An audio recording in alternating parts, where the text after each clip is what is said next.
Hello दोस्तों, कैसे हैं आप सभी। आशा करती हूँ आप लोग बहुत अच्छे हैं और अपनी तैयारी आप लोग बहुत अच्छे से कर रहे हैं। तो चलिए, आप सभी का बहुत बहुत स्वागत है आज की क्लास में। आज की क्लास में हम पढ़ने वाले हैं एक और द्रोणाचार्य नाटक। शंकर शेष द्वारा रचित नाटक है ये एक और द्रोणाचार्य। ठीक है, बहुत ही इंपॉर्टेंट क्लास है आज का। यकीन मानिए, अगर आज की क्लास अगर आप लोग देख लेते हैं, पढ़ लेते हैं धैर्यपूर्वक, तो एक और द्रोणाचार्य नाटक से आने वाला कोई भी प्रश्न आपका गलत नहीं होगा। ठीक है, क्योंकि बुक के माध्यम से मैंने संपूर्ण तथ्यों को यहाँ पे रखा है। सारांश भी हम पढ़ेंगे। सारांश को अगर आप पढ़ लेते हैं तो बहुत अच्छे से जो है आपको एक और द्रोणाचार्य नाटक जो है बहुत अच्छे से समझ में आ जाएगा। उसके बाद जो है बुक के पेजेस जो मैंने उसमें मेंशन किया है, लास्ट में जो है आपको पेजेस मिल जाएंगे जिसमें महत्वपूर्ण कथन है। ठीक है, मैंने संपूर्ण नाटक को पढ़ के जो महत्वपूर्ण कथन है उसको जो है मैंने यहाँ पे लगा रखा है।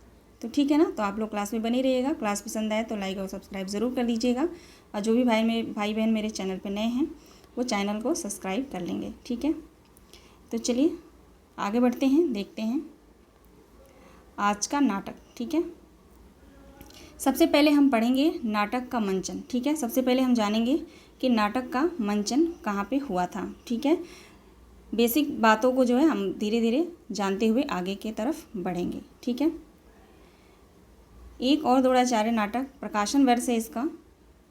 प्रकाशन वर्ष यहाँ पे आप देख सकते हैं 1977 है। यहाँ पे जो शंकर शेष द्वारा रचित नाटक है, ये शंकर शेष का जन्म 1933 ईस्वी में हुआ था और मृत्यु जो है 1981 में हुआ था। ठीक है, यहाँ पे मेंशन करना मैं भूल गई, तो आप लोग ध्यान रखिएगा। ठीक है, आगे बढ़ेंगे। अब नाटक का मंचन देखेंगे। इप्टा ने उद्देश्यगत समानता के कारण डॉक्टर शंकर शेष के एक और द्रोणाचार्य का मंचन कितनी बार हुआ था, तो 79 बार हुआ था। ठीक है ना, ध्यान रखिएगा, मोस्ट इंपॉर्टेंट है। यहाँ से जब मैं प्रश्न बनाऊंगी तो आपको जो है बहुत अच्छे से समझ में आएगा कि किस तरह से प्रश्न जो है पूछा जाता है। ठीक है, आगे देखेंगे। 28 अक्टूबर के डॉक्टर शंकर शेष की पुण्यतिथि पर इप्टा ने पुनः उनके नाटक एक और द्रोणाचार्य का मंचन किया। ठीक है, पुनः जो है इप्टा ने एक और द्रोणाचार्य नाटक का पुनः जो है दोबारा मंचन किया था। ठीक है, आगे देखते हैं।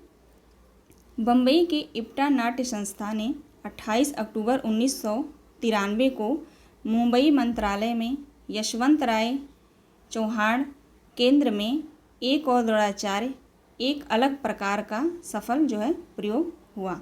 ठीक है, आगे देखेंगे। डॉक्टर शंकर शेष के स्मृति समारोह के अवसर पर एक और द्रोणाचार्य नाटक प्रस्तुत जो है किया गया था।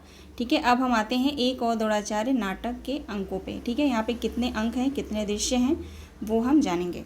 ठीक है, तो आप लोग जानिएगा। सबसे पहले जो है कितने अंक हैं एक द्रोणाचार्य नाटक में, तो 2 अंक हैं। कुल दृश्यों की संख्या कितनी है, 11 है। ठीक है, ध्यान रखिएगा, अंक पूछा जाए तो 2 अंक हैं। कुल दृश्य कितने हैं, तो 6 दृश्य हैं। अब पात्रों की संख्या कितनी है, यानी कुल पात्र कितने हैं, तो 26 हैं। ठीक है, कुल पात्र कितने हैं, 26 हैं। आधुनिक पात्र कितने हैं, तो 11 हैं।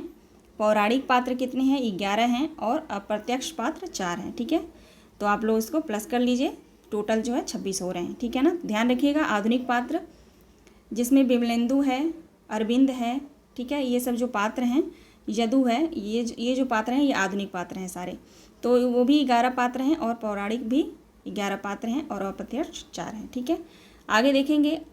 प्रस्तुत नाटक 2 भागों में विभाजित किया गया है। ठीक है, ये जो नाटक है एक और द्रोणाचार्य 2 भागों में विभाजित है। पूर्वार्ध जो है 4 दृश्य में है। ठीक है, इस नाटक का जो पूर्वार्ध भाग है वो 4 दृश्य में है, ध्यान रखिएगा।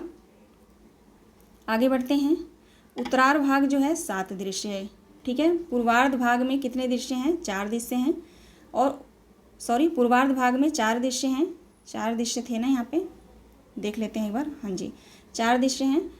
और देखेंगे उत्तरार्ध भाग में जो है 7 दृश्य हैं। ठीक है, आगे देखेंगे। कोलकाता की अनामिका नाट्य संस्था ने इसे सन 1975 में श्रेष्ठ नाट्य कृति घोषित किया था। ठीक है ना, यहाँ से क्वेश्चन भी आ सकता है, पूछा जा सकता है कि किस संस्था ने जो है इसे 1975 में श्रेष्ठ नाट्य कृति घोषित किया था, तो ध्यान रखिएगा, कोलकाता की अनामिका नाट्य संस्था ने। ठीक है, अब हम आते हैं पात्रों के परिचय पे। ठीक है, एक और द्रोणाचार्य नाटक के पात्र परिचय हम देखेंगे। आधुनिक पात्र में पुरुष पात्र कौन कौन से हैं उसको हम सबसे पहले देखने वाले हैं। ठीक है, ध्यान से आप लोग देखेंगे क्लास को।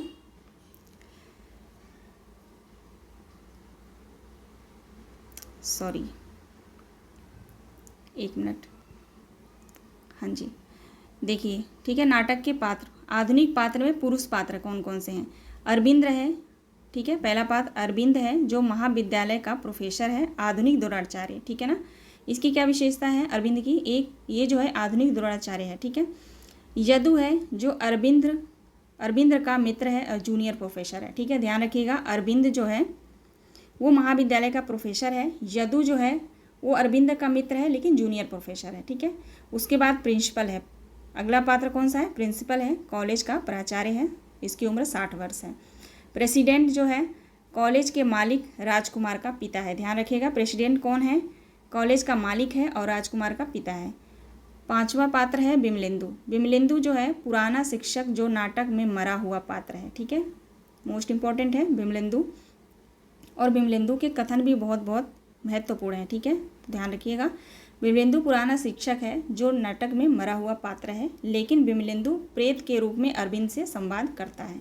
ठीक है, अगला पात्र है राजकुमार छात्र और प्रेसिडेंट का बेटा है। ठीक है, छात्र और प्रेसिडेंट का बेटा है, यहाँ पे दिया गया है ना, यहाँ पे है ना, प्रेसिडेंट कॉलेज का मालिक है, राजकुमार का पिता है, राजकुमार का पिता है, तो यह राजकुमार यहाँ पे है, राजकुमार जो पात्र है यहाँ पे वो छात्र और प्रेसिडेंट का बेटा है। उसके बाद है चंदू जो है समझदार और सच्चरित्र छात्र है, अरविंद का प्रिय शिष्य है जो 20 वर्ष का है। ठीक है, उसके बाद जो 8वां पात्र है जज, 9वां पात्र है वकील। ओके, अब हम आएंगे स्त्री पात्र पे। स्त्री पात्र पे जो है लीला है जो अरविंद की पत्नी है। ठीक है, अरविंद की पत्नी कौन है, लीला है।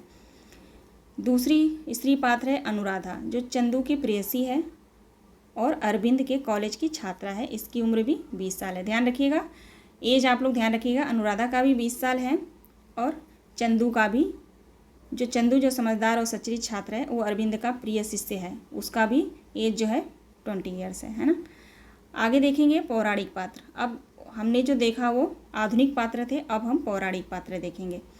पौराणिक पात्र में पुरुष पात्र कौन कौन से हैं, गुरु द्रोणाचार्य हैं, अश्वत्थामा द्रोणाचार्य के पुत्र हैं, भीष्म, अर्जुन, एकलव्य, युधिष्ठिर और सैनिक। ठीक है, अब हम देखते हैं स्त्री पात्र। स्त्री पात्र केवल एक ही है। ठीक है ना, पौराणिक जो पात्र में स्त्री पात्र एक ही है, कृपि द्रोणाचार्य की पत्नी है। ठीक है, अब नाटक का विषय क्या है ये भी आप लोग देख लेंगे। ये जो एक एक लाइन है ना, इनके एक एक लाइन में से प्रश्न बनते हैं, अगर इन्हीं में से बीच में से पूछ दिया जाए तो आप लोग ध्यान से अगर नहीं पढ़े रहेंगे तो क्वेश्चन जो है पकड़ नहीं पाएंगे। ठीक है, तो आप लोग ध्यान से जो है आप लोग इस PDF को ज़रूर पढ़ लीजिएगा, क्लास को ज़रूर देख लीजिएगा, और अगर PDF चाहिए तो टेलीग्राम चैनल पे आप लोग ज्वाइन हो जाइए, वहाँ पे मैं PDF दे दूँगी। ठीक है, वहाँ से आप लोग अपलोड करके आप लोग जो है इसको रिवीजन करते रहिएगा। आगे देखते हैं, नाटक का विषय देखेंगे क्या है, गुरु और शिष्य के रिश्तों में टकराव दिखाया गया है। ठीक है, इस नाटक में जो है गुरु और शिष्य के रिश्तों में टकराव दिखाया गया है। उसके बाद द्रोणाचार्य के रूप में वर्तमान विसंगति का चित्रण किया गया है। अध्यापक के अस्तित्व की समस्या का भी चित्रण है इसमें, इस नाटक में। उसके बाद शिक्षा की व्यवस्था में व्याप्त अनाचार को भी दिखाया गया है, भ्रष्टाचारी शिक्षण व्यवस्था को भी दिखाया गया है, और पौराणिक और आधुनिकता कथा का समन्वय दिखाया गया है। अब इन्हीं 4-5 लाइन में से जो है क्वेश्चन ऐसे आ सकता है कि एक और द्रोणाचार्य नाटक के विषय यानी बातों पे विचार कीजिए, और 4 दे देगा, एक और कुछ और 2 और ऑप्शन दे देगा। ठीक है, तो आप लोग अगर ध्यान से पढ़े रहेंगे तभी तो पहचान पाएंगे ना, है ना। और आशा करती हूँ कि आप लोग ज़रूर जो है अभी तक जो है नाटक बचा नहीं होगा, आप लोगों ने पढ़ भी लिया होगा। ठीक है, अब देखते हैं नाटक का उद्देश्य क्या क्या है। इस नाटक का उद्देश्य क्या क्या है, इस नाटक के द्वारा वर्तमान शिक्षा जगत में व्याप्त भ्रष्टाचार, पक्षपात, राजनीति, घुसपैठ, आर्थिक एवं सामाजिक दबावों के चलते निम्न मध्यवर्गीय व्यक्ति के असहाय बेबस चरित्र को उद्घाटित जो है किया गया है। ठीक है, आगे है, इस नाटक के उद्देश्य केवल पौराणिक गाथा को दोहराना ही नहीं रहा, किंतु उसके माध्यम से किसी सूक्ष्म से सूक्ष्मतर मानवीय सत्य को खोजना भी है। ठीक है, मानव के अंतरस में गहन अंधेरे में बैठकर उस बिंदु को छूकर एक ऐसी हलचल मचा देना जिससे व्यक्ति उन पौराणिक घटनाओं को नए संदर्भों में देखने समझने और स्वीकार करने की कोशिश करे। ठीक है, आगे बढ़ते हैं। आगे हम देखेंगे नाटक में मूलतः 2 समस्याओं को उठाया गया है। ठीक है, कौन कौन सी समस्याएं हैं देखते हैं। शिक्षा व्यवस्था में व्याप्त अनाचार की समस्या, वेतनभोगी मध्यवर्गीय में जीवन जीने वाले अध्यापक के अस्तित्व की समस्या को दिखाया गया है। ठीक है, अब यहाँ पे नोट करके मैंने यहाँ पे कुछ पॉइंट्स लिए हैं जो मोस्ट इंपॉर्टेंट हैं, उनको हम देख लेंगे। फिर हम नाटक के सारांश पे आएंगे, वहाँ पे आपको सारे नाटक जो है पता चल जाएगा कि है इस नाटक में है क्या। ठीक है, महत्वपूर्ण तथ्य ये देखेंगे। नाटक की सारांश एक संध्या से प्रारंभ होता है, मोस्ट इंपॉर्टेंट है। ठीक है, इसलिए मैंने नोट करके यहाँ पे रखा है। नाटक का प्रारंभ जो है एक संध्या से होता है। यह लीला द्वारा लाइट जलाने से पता चलता है। इसका मैंने पेज भी लगा रखा है। ठीक है, आप लोग लास्ट में पेज उसको ज़रूर पढ़ लीजिएगा, आप लोगों के लिए रखा है मैंने उसको। ठीक है, आगे देखें। उत्तरार्ध का आरंभ दिन में घटित होता है। ठीक है, अगर नाटक का आरंभ पूछा जाए तो संध्या से होता है। यह लीला द्वारा लाइट जलाने के लिए पता चलता है। ठीक है, उसके बाद उत्तरार्ध का आरंभ कब से होता है तो दिन से घटित होता है, क्योंकि फ़ोन पर श्रीमती लीला श्रीमती शुक्ला के घर आम का अचार लेने के लिए अपने चपरासी को भेजने की बात करती हैं। ठीक है, एक एक लाइन में क्वेश्चन बनता है। ठीक है ना। तीसरा जो है, उसके बाद जो है तीसरा चौथा दृश्य भी दिन में शुरू होता है। ठीक है ना, ध्यान रखिएगा। उत्तरार्ध का आरंभ भी दिन से घटित होता है और तीसरा और चौथा दृश्य भी दिन में ही है। ठीक है, उसके बाद जो है उत्तरार्ध के दूसरे दृश्य आरंभ में चारों ओर सन्नाटा और रहस्यमय संगीत के साथ, ठीक है, रहस्यमय संगीत के साथ विमलेंदु की शरीरीकृत उभरने से जो है आवाज़ आती है। विमलेंदु का जो है उसकी डेथ जो हो जाती है, वहाँ पे ये दिखाया गया है। उसके बाद जो है तीसरे दृश्य की योजना से जुड़ी है और चौथा दृश्य पुनः रात्रि काल का है, क्योंकि यहाँ भी विमलेंद्र प्रेत का अरविंद के साथ जेल में वार्तालाप आयोजित हुआ है। ठीक है, तीसरे दृश्य में है, आप लोग ध्यान रखिएगा। तीसरा दृश्य जो है योजना से जुड़ा है और चौथे दृश्य में पुनः रात्रि काल है। ठीक है, क्योंकि यहाँ विमलेंदु प्रेत का रूप लेकर जो अरविंद से जेल में वार्तालाप करता है। तो पूछा जा सकता है कि एक और द्रोणाचार्य नाटक के किस दृश्य में जो है विमलेंद्र प्रेत आत्मा बनकर जो है अरविंद से जेल में वार्तालाप करता है, तो चौथे दृश्य में। ठीक है ना, ध्यान रखिएगा। आगे देखेंगे। पांचवें दृश्य में अदालत है। पांचवें दृश्य में क्या है? अदालत है, जो दिन में ही संभव है। ठीक है, छठे दृश्य में पुनः जेल में रात्रि काल का ही है। ठीक है, छठे दृश्य में पुनः जो है जेल ही है रात्रि काल का। उसके बाद सातवें दृश्य में सातवां जो दृश्य है दिवसकालीन है। ठीक है, सातवां दृश्य जो है दिवसकालीन है, क्योंकि महाभारत युद्ध संध्योपरांत नहीं चला करता था। ठीक है ना, सातवां दृश्य दिवसकालीन या दिन का ही है, क्योंकि महाभारत युद्ध आपको पता है संध्या से पहले जो है समाप्त होना होता था। ठीक है, अंतिम दृश्य जो है वो जेल में है, रात्रि काल में ही है। ठीक है, आगे देखेंगे। अब जो है नाटक का सारांश है। ठीक है, नाटक का सारांश आपको जरूर पढ़ना चाहिए। इस नाटक का सारांश तो मोस्ट इंपॉर्टेंट है, जब तक पढ़ेंगे नहीं आपको समझ में नहीं आएगा। आप चाहेंगे महत्वपूर्ण कथनों को मैं पढ़ लूँ तो आप क्वेश्चन जो है पकड़ में नहीं आएगा। ठीक है ना, तो सारांश को हम जल्दी जल्दी फटाफट जो है पढ़ते हैं। ठीक है, परिवार के भाई बहनों के दायित्व और भी स्थितियां प्रोफेसर अरविंद के माध्यम से एक निम्न मध्यवर्गीय परिवार की आर्थिक स्थितियों का खुलासा करती हैं। ठीक है, आगे देखेंगे। प्रोफेसर अरविंद का साथी अध्यापक इन्हीं आर्थिक स्थितियों का वास्ता देकर प्रोफेसर अरविंद के आदर्श का पोथा दम्भ ढोने को मना करता है। माँ कैंसर से अस्पताल में पड़ी है। विधवा बहन हर पहली तारीख को तुम्हारे मनी ऑर्डर का इंतजार करती है। लड़के को मेडिकल कॉलेज भेजना है। इनकी तरफ देखो, छोड़ो यह सिद्धांत उन्धांत की मूर्खता। ठीक है, आगे देखते हैं। प्रेसिडेंट का पुत्र राजकुमार चाकू रखकर अपनी पूरी धौंस जो है नकल करता है। प्रोफेसर अरविंद उसे पकड़ लेते हैं, किंतु उसका केस यूनिवर्सिटी को रिपोर्ट करे या ना करे, इस द्वंद्व में नाटक की मुख्य समस्या आगे बढ़ती है। अब प्रोफेसर अरविंद पर जिस तरह के दबाव पड़ते हैं वे इस समस्या से दूसरे पहलू पे है। ठीक है, जिस तरह का दबाव अरविंद पे पड़ता है वे सब इस समस्या के दूसरे पहलू हैं। आगे बढ़ेंगे। आगे है प्रेसिडेंट का लड़का है, इस कारण जो है उसके इस हरकत से उसे छोड़ दिया जाता है। ठीक है, आगे जो है उसके पास ही अरविंद का छात्र जो अत्यंत मेधावी है, उसने नकल भी नहीं की है। ठीक है, उसके पास जो है अरविंद का छात्र जो है अत्यंत मेधावी है, जिसने जो है नकल नहीं की होती है, फिर भी उसे पकड़ा जाता है क्योंकि उसके पास अंतिम समय में वह नकल मिली थी। चंदू के पास वह उड़कर निकल गई थी। चंदू के पास वह उड़कर जो है चली गई होती है। ठीक है, आगे देखेंगे। वह नकल की चिट्ठी शिक्षक को देना चाहता था, लेकिन उसके पहले ही उसे पकड़ लिया जाता है, यानी चंदू को। ठीक है, आगे देखते हैं। जिसने नकल की है उसे ना पकड़ते हुए दूसरे लड़के को उस नकल के अपराध में रिस्टिकेट करके उसकी रिपोर्ट यूनिवर्सिटी को भेज दी जाती है। ठीक है, आगे देखते हैं। इस घटना से अरविंद पूरी तरह आहत हो जाता है। उसे लगता है सच का साथ देना चाहिए, अर्थात चंदू का साथ देना चाहिए। चंदू जो दूसरे छात्रों के साथ मिलकर न्याय मांगता है। ठीक है, अब यहाँ पे जो है अरविंद पूरी तरह आहत हो जाता है। उसे लगता है कि सच का साथ मुझे देना चाहिए, यानी चंदू का साथ जो है देना चाहिए। चंदू जो है न्याय मांगता है छात्रों से मिलकर। ठीक है, उसके बाद प्रोफेसर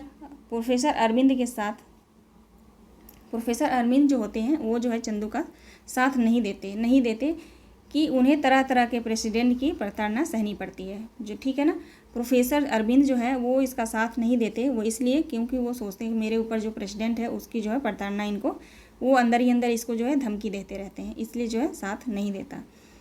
आगे है प्रेसिडेंट इस बात का लाभ उठाकर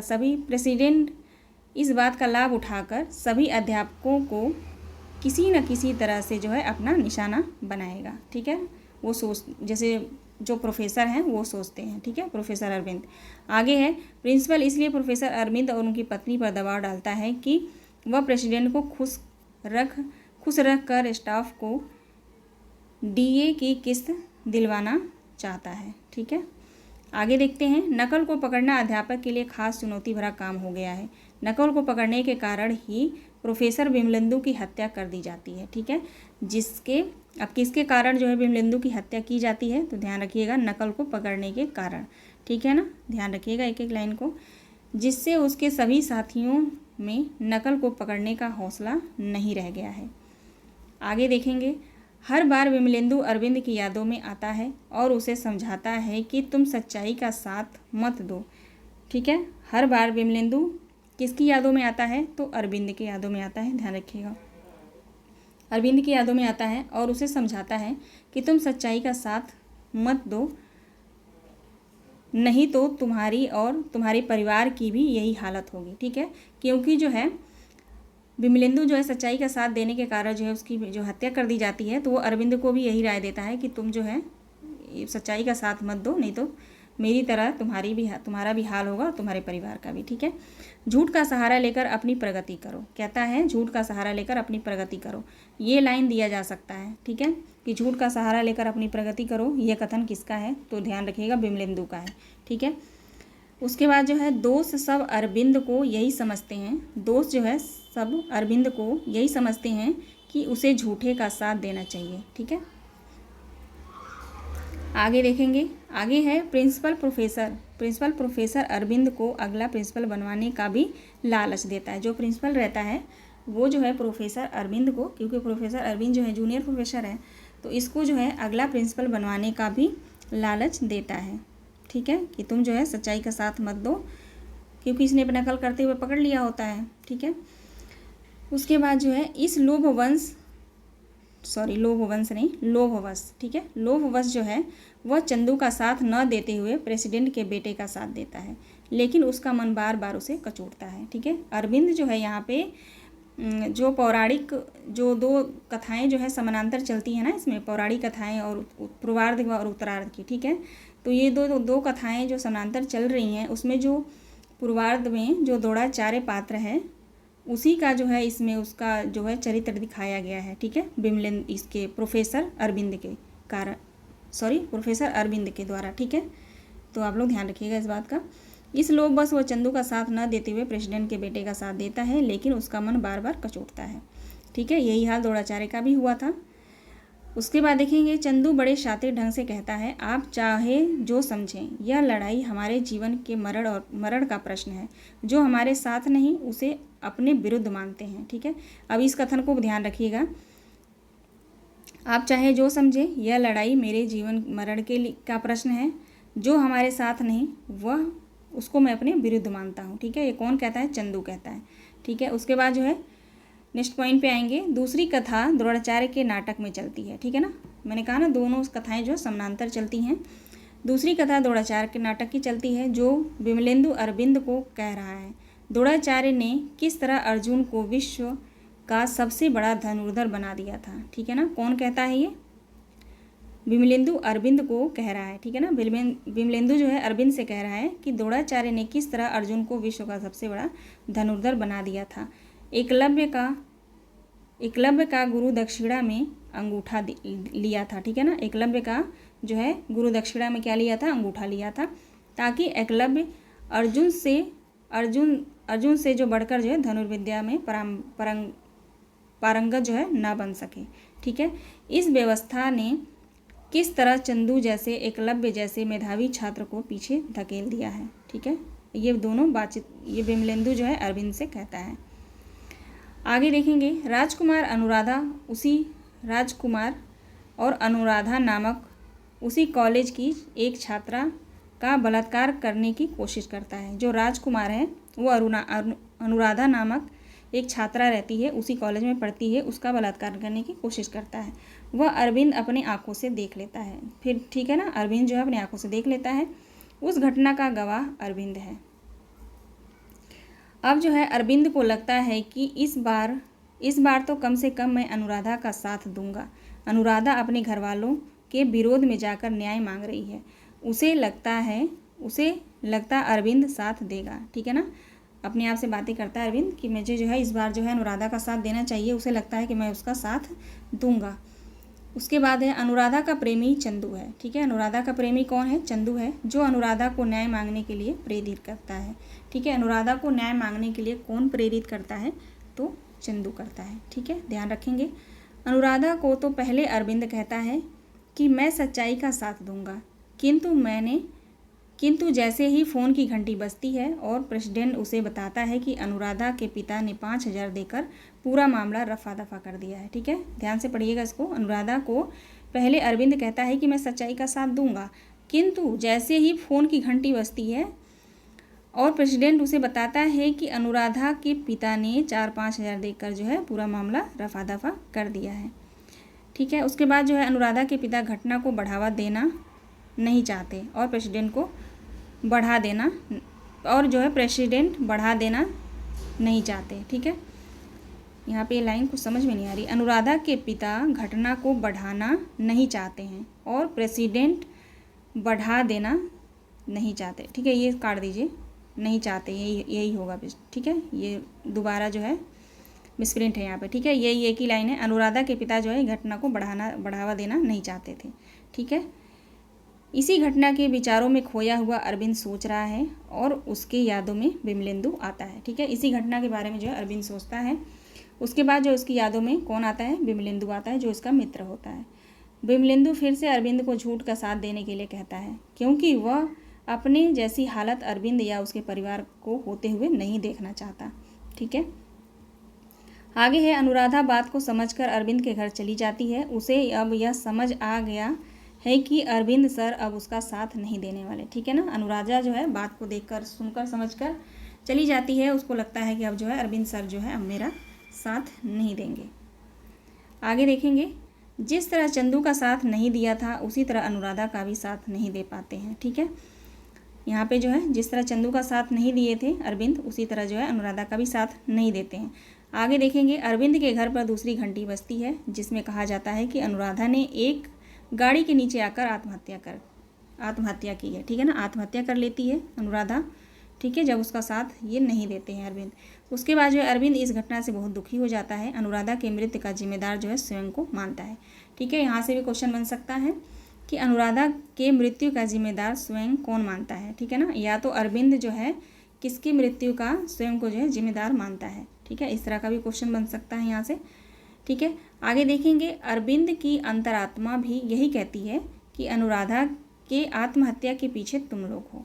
ठीक है, आगे देखते हैं, अरविंद की अंतरात्मा यह कहती है कि तुम आधुनिक काल के द्रोणाचार्य हो। ठीक है, ये ध्यान रखिएगा, अरविंद की अंतरात्मा क्या कहती है कि तुम आधुनिक काल के द्रोणाचार्य हो। अनुराधा चंदू जैसे शिष्यों के गुरु दक्षिणा में अंगूठा ले रहे हो। ठीक है, क्या कहते हैं, अनुराधा और चंदू जैसे शिष्यों से गुरु दक्षिणा में तुम अंगूठा ले रहे हो। आगे देखेंगे, प्रेसिडेंट की पहाड़ी से गिरकर मृत्यु हो गई। जो प्रेसिडेंट होता है उसको जो है पहाड़ी से गिरकर जो उसकी मृत्यु हो जाती है। इस केस में अरविंद को दोषी माना गया है। ठीक है, इस केस में अरविंद को दोषी ठहराया जाता है क्योंकि प्रेसिडेंट के अंतिम में वह उसके साथ था। ठीक है, प्रेसिडेंट के अंतिम समय में जो है अरविंद जो है उसके साथ रहता है, इसलिए जो है उसके मृत्यु की जिम्मेवारी जो है अरविंद के ऊपर थोप दिया जाता है। आगे देखेंगे, प्रेसिडेंट के मृत्यु का केस बनाकर अदालत में गया। अरविंद को हाजिर किया गया जाता है। गवाह बनकर चंदू उपस्थित होता है। चंदू सच बोलता है। चंदू जो है यहाँ पे सच बोलता है। नाटक में चंदू कहीं पर भी झूठ का सहारा नहीं लेता है। वह कहता है कि अरविंद सर वही थे लेकिन उन्होंने नहीं धकेला। ठीक है, नाटक में जो है अब यहाँ पे पूछा जा सकता है कि एक और द्रोणाचार्य नाटक में ऐसा कौन सा पात्र है जो कहीं पर भी झूठ का सहारा नहीं लेता है, तो वो हो जाएगा चंदू। ठीक है ना, चंदू वो पात्र है। ठीक है ना, कहता है कि अरविंद सर वहीं थे लेकिन उन्होंने जो है प्रेसिडेंट को धक्का नहीं दिया। आगे देखेंगे, दूसरी द्रोणाचार्य की घटना में जिसमें अश्वत्थामा अपने माता पिता से पूछ रहा है कि आपने मुझ पर ऐसे संस्कार क्यों नहीं किए, आपने जो है मुझ पर ऐसे संस्कार क्यों नहीं किए, क्योंकि द्रौपदी का वस्त्रहरण हो रहा था और मैं चुप बैठा रहा। मैंने क्यों नहीं कुछ किया, सब लोग चुप क्यों रहे। कहता है सब लोग चुप क्यों रहे। माता कहती है तुम क्यों चुप रहे। तब अश्वत्थामा कहता है कि आप लोगों ने संस्कार ही ऐसे दिए हैं कि मैं दरबार में सबसे विद्रोह न कर सका। ठीक है, ये जो है अश्वत्थामा का कथन है, ध्यान रखिएगा। उसके बाद जो है गुरु चुप रहेंगे तो शिष्य भी उसी तरह का व्यवहार करने वाला है। गुरु का दायित्व बनता है कि वो अपने शिष्यों को अच्छी शिक्षा दे। ठीक है, अब यहाँ देखेंगे, प्रश्न यह है कि प्रोफेसर अरविंद सब कुछ जानते हुए भी अपने आदर्शों की बलि क्यों दे देता है। क्यों वह इस मक्कार व्यवस्था का अंग बन जाता है। वस्तुतः वह और उसका परिवार जिस ऐशो आराम की ज़िंदगी का अभ्यस्त हो चुका है उससे छिन जाने का भय और लालसा रहता है। ठीक है ना, वो लालच में आ जाता है कि मैं अगर सच का साथ दूंगा तो मेरे जो है सब कुछ मेरा मुझसे छिन जाएगा। वह उन सब सुख सुविधाओं को छिन जाने की कल्पना मात्र से घबरा जाता है। जब उसकी पत्नी लीला उसे पूछती है कि नौकरी छूटने का मतलब समझते हो, तब अरविंद का उत्तर इसी वस्तु स्थिति के चित्रण करता है। हाँ समझता हूँ, तुम्हारा बंगला छिन जाएगा, टेलीफोन कट हो जाएगा, मुफ्त के चपरासी नहीं होंगे, तुम प्रिंसिपल की औरत नहीं कहलाओगी। इन्हीं सब स्थितियों के चलते प्रोफेसर अरविंद व्यवस्था से समझौता कर लेते हैं। ठीक है, इन्हीं सभी कारणों से जो है वो सच का साथ अरविंद नहीं देते हैं। इस कारण व्यवस्था के सच को सामने लाती है। चंदू जो है अगला पॉइंट है, वह इस व्यवस्था के सच को सामने लाती है। चंदू न अपने नकल न करने के तर्क द्वारा सिद्ध कर पाता है और न अनुराधा के बलात्कार का।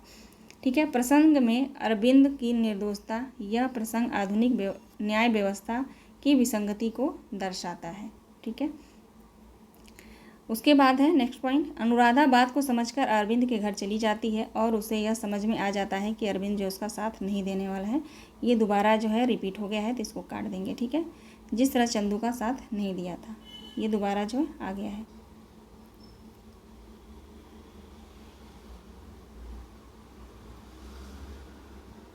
ठीक है, ये मेरे को लग रहा है दोबारा ये सब प्रेसिडेंट की मृत्यु बनकर अदालत में गया, हाजिर हो गया। ठीक है, ये दोबारा आ गया है। ठीक है, हम आगे बढ़ेंगे। समझौता कर लेता है, यहाँ तक था। उसके बाद जो है वह इस व्यवस्था को सच मानने लगती है कि चंदू को नकल करने की तर्क व्यवस्था सिद्ध कर पाता है और अनुराधा के बलात्कार के प्रसंगों को निर्दोषिता, यहाँ तक हमने पढ़ लिया है, रिपीट हो गया है। ठीक है, माफ़ी चाहूँगी। प्रोफेसर अरविंद को यह व्यवस्था सालती है कि जब चंदू जानता था, हाँ ये वाले पॉइंट देखेंगे, प्रोफेसर अरविंद को यह व्यवस्था सालती है, यानी उनको जो है पछतावा होता है कि जब चंदू जानता था कि मैं अपराधी नहीं हूँ, खूनी नहीं हूँ, मैंने प्रेसिडेंट की हत्या नहीं की है, तो उसके शिष्य चंदू ने झूठ क्यों नहीं बोला। ठीक है, वो मन ही मन सोचता है मतलब बेचैन रहता है कि जब वो जानता था सब कुछ तो उसने झूठ क्यों नहीं बोला, क्योंकि चंदू के खिलाफ तो ये भी गए थे, अरविंद भी, तो ये सोच रहे थे मैं तो उसके लिए इतना मतलब झूठ उसके सच का साथ नहीं दिया, तो उसने जो है मुझे क्यों बचाया। ठीक है। उसके बाद जो विमलेंदु का तर्क है कि चंदू ने तुम्हें दोषी नहीं बताया, केवल इतना कहा, हो सकता है यह ठीक वैसा ही है जैसा द्रोणाचार्य के साथ हुआ था। ठीक है ना। अब यह कथन किसका है? विमलेंदु का है। मोस्ट इम्पॉर्टेंट कथन है पूरे एक द्रोणाचार्य नाटक जो है, इसमें मोस्ट इम्पॉर्टेंट कथन विमलेंदु का ही मेरे ख्याल से है, जहाँ तक मैंने पढ़ा है। ठीक है। जब युधिष्ठिर ने अश्वत्थामा की मृत्यु के संबंध में नरों व कुंजरों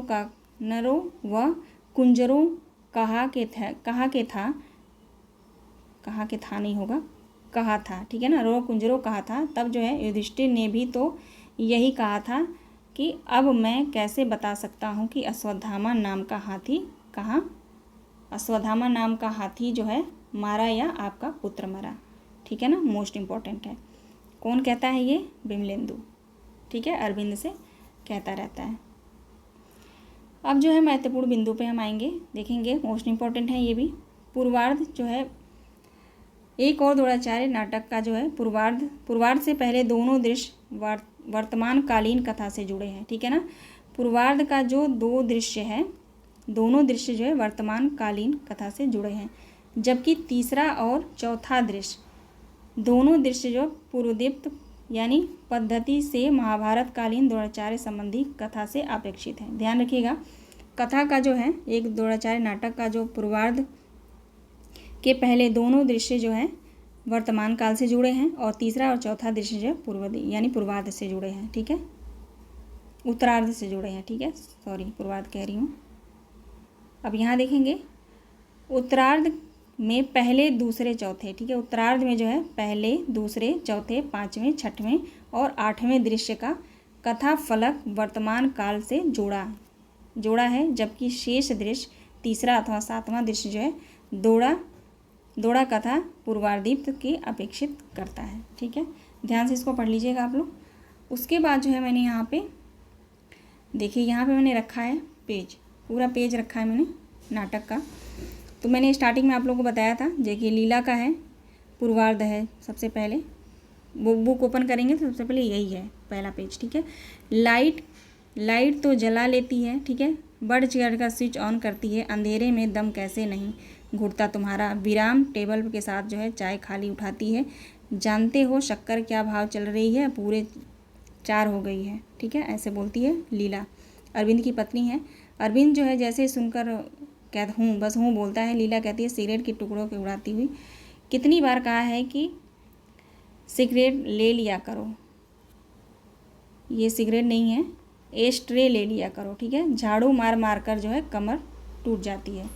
ठीक है। ऐसे जो है ये कथन भी है, ध्यान रखिएगा, इम्पोर्टेंट है। सारे कथन को मैंने रखा है तो आप लोग पढ़ लीजिएगा। यहाँ पे लीला का एक और कथन है, देखेंगे। तुम्हें यह नौकरी किसके कारण मिली है? यह मकान, अस्पताल में सुविधाएं कौन दिला रहा है? 2 नंबर बढ़ा ही देते तो कौन सा आसमान फट जाता। ठीक है। अरविंद कहता है अब चुप रहोगी। लीला का फिर यहाँ कथन है, चुप रहने के अलावा किया ही क्या है आज तक, तुम जाकर बैठो हरिश्चंद्र के घर। ठीक है। ये कथन भी इम्पोर्टेंट है, देख लीजिएगा आप लोग, ये सारे पढ़ लीजिएगा। ठीक है ना। आगे यहाँ पे कथन है यदु का। यदु जो पात्र है इसका कथन है, कान एक गए तुम्हारी। ठीक है। कान एक गए तुम्हारी बातें सुनते सुनते, एक नहीं होगा, पक गए, कान पक गए तुम्हारी बातें सुनते सुनते। कहाँ तो सोचता था कि 1-2 साल में तुम प्रिंसिपल बनोगे और मैं वाइस प्रिंसिपल, और कहाँ तुमने यह हंगामा खड़ा कर दिया। फिर बीच में विराम आता है, पहले अपनी चमड़ी बचाओ और तब लगाओ हाथ दूसरों को। ठीक है। यदु है, यदु कहता है अरविंद से। ठीक है। अरविंद यहाँ पे कहता है मेरी जगह तुम होते तो क्या करते। यदु कहता है मैं तो और कागज़ लेकर दे देता और कहता करो बेटा नकल, है ना। ये इनके बीच बातचीत होती है। तो यहाँ पे भी है, अरविंद का कथन है, सारा आप लोग देख लीजिएगा। ठीक है। तो चलिए यहीं तक जो है क्लास समाप्त होती है, आप लोग सारे पढ़ लीजिएगा ये। ठीक है। मैंने आप लोगों को स्पेशल रखा है यहाँ पे। अब यहाँ पे देखिए पूर्वार्ध है इसका, सॉरी उत्तरार्ध है। ठीक है। उत्तरार्ध का जो देखेंगे दृश्य खाली मंच खाली है, फ़ोन की घंटी बज रही है, लीला आकर फ़ोन उठा लेती है। ठीक है, पढ़ लीजिएगा आप लोग।